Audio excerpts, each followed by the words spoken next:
मणिपुर भारत का वो राज्य जो इसके नॉर्थ ईस्ट रीजन में बसता है। दो शब्दों से बना मणि और पुर, जिसका मतलब द ज्वेल्ड लैंड होता है। Truly it is jewelled in every aspect. यहाँ की प्राकृतिक सौंदर्यता की बात की जाए, यहाँ की क्लीनलीनेस, यहाँ के लोगों की डिग्निटी सभी हीरो से कम नहीं होते। Yesterday I was watching a travel video series of Manipur by a YouTuber named Nomadic Indian. He forgot his phone in a auto in Manipur. वहाँ से वो आगे चले गए। जब उस ऑटो वाले ने नोटिस करा कि किसी का फोन उसके ऑटो में छूट गया है, He came all the way back to the same place. वहाँ पे जब तक उसने उनका फोन वापस नहीं किया, he was waiting for him. You need to watch the whole series to know how much struggle those gems of India does. Yes, those people are the gems of India. अपनी Tokyo Olympic की silver medallist Mirabai Chanu belongs from Manipur only. The very famous boxer Mary Kom belongs to Manipur. But just like every north east state, this state is also isolated from rest part of the India, which makes their connectivity more tough. Let's know about this state in detail.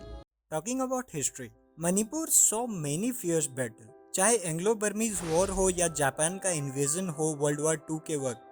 कुछ इतिहास को mythological माना जाता है तो कुछ के सबूत हमें मणिपुरी मैन्यूस्क्रिप्ट्स में मिले हैं। एंशिएंट हिस्ट्री की बात की जाए तो मणिपुर शुरू से राजाओं द्वारा रूल किया गया।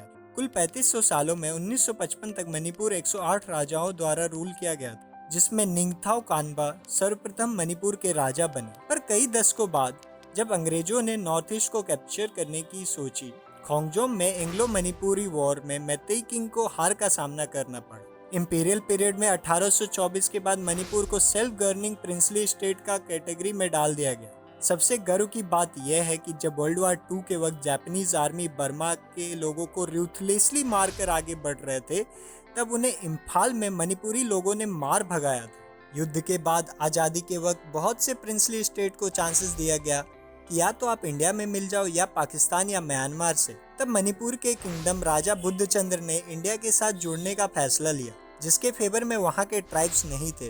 वो नागालैंड के साथ जुड़कर नागालिम नाम का एक अलग देश बनाना चाहते थे, जिसके वजह से शुरू होती है इंडिया की लॉन्गेस्ट इंसर्जेंसी, जो आज़ादी के कई सालों बाद ज्वाला बनकर फूटती रही।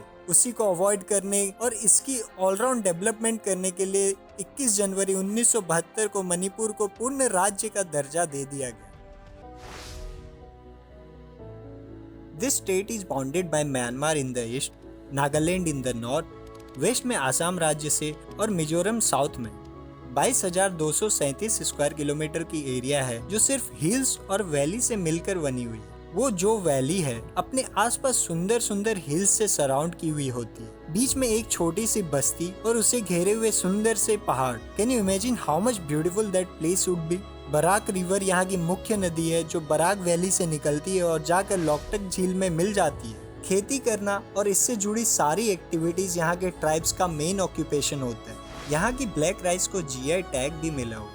मणिपुर के हाउसिंग स्ट्रक्चर की बात की जाए तो बैम्बू के बने हुए घर काफी मात्रा में पाए जाते हैं। This is because it is India's one of the largest bamboo producing state. Average rainfall लगभग 1436 mm तक होती है हर साल, जो जून से शुरू होकर सितंबर तक चलती रहती है, जो कि साउथ वेस्ट मानसून के स्ट्राइक होने के कारण होता है। टोटल 33 रिकॉग्नाइजेबल ट्राइब है मणिपुर में, जो हर वैली के बदलते ही एक नई ट्राइब आती है, जिसमें 57% की जनसंख्या वैली में मिलती है, बाकी की हिल्स में, जिसमें कुकी, नागा, माओ, लिंगामी मेजरली पाए जाते हैं। हिंदुइज्म एंड क्रिश्चियनिटी यहाँ की मेजर रिलीजन है। 41% मणिपुर के लोग हिंदू होते हैं और 41% लोग क्रिश्चियनिटी, जो वहाँ की बेसिक डेमोग्राफी को कंट्रीब्यूट करती है।